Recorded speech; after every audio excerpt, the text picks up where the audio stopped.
They knew that even if the Senate would pass that act unanimously, the then newly elected President Taft would promptly veto it. So they waited. In 1912, their man, Woodrow Wilson, was elected to the presidency. Immediately after Wilson was inaugurated, Senator Aldrich railroaded the Federal Reserve Act through both houses of Congress, and Wilson promptly signed it, and the Federal Reserve Act became law.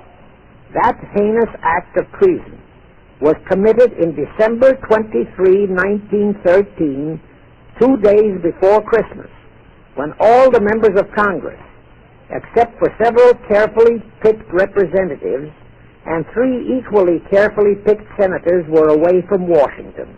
How heinously treasonous was that act? I'll tell you. Our founding fathers knew full well the power of money. They knew that whoever had that power held the destiny of our nation in his hands. Therefore, they carefully guarded this power when they set forth in the Constitution that Congress, the elected representatives of the people, alone would have that power.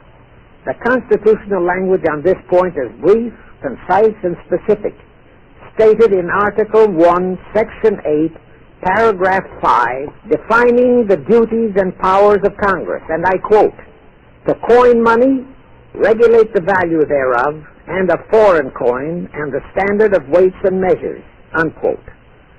But on that tragic, unforgettable day of infamy, December 23, 1913, the men we sent to Washington to safeguard our interests, the representatives and senators and Woodrow Wilson, delivered the destiny of our nation into the hands of 2 aliens from Eastern Europe, Jacob Schiff and Paul Warburg. Warburg was a very recent immigrant who came here on orders from Rothschild for the express purpose of blueprinting that foul Federal Reserve Act. Now, the vast majority of the American people think that the Federal Reserve System is a United States government-owned agency.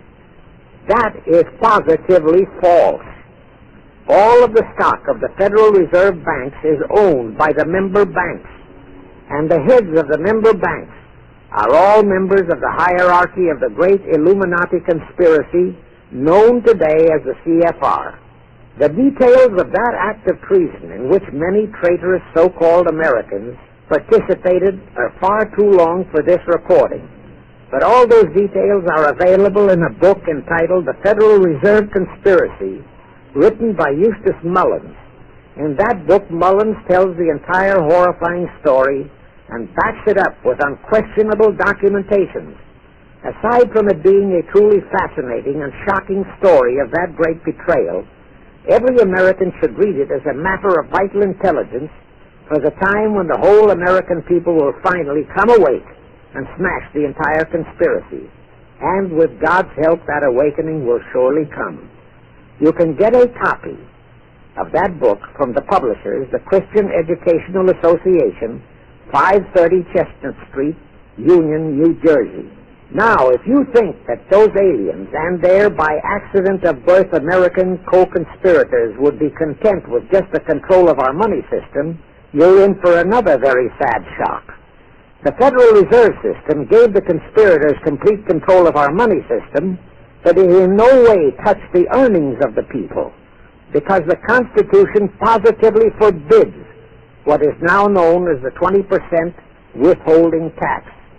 But the Illuminati blueprint for one-world enslavement called for the confiscation of all private property and control of individual earning powers. This, and Karl Marx stressed that feature in his blueprint, had to be accomplished by a progressive graduated income tax. As I stated, such a tax could not lawfully be imposed upon the American people. It is succinctly and expressly forbidden by our Constitution.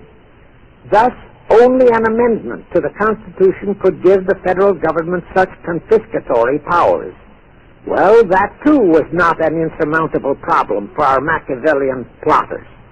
The same elected leaders in both houses of Congress and the same Mr. Woodrow Wilson, who signed the infamous Federal Reserve Act into law, amended the Constitution to make the federal income tax known as the 16th Amendment, a law of the land.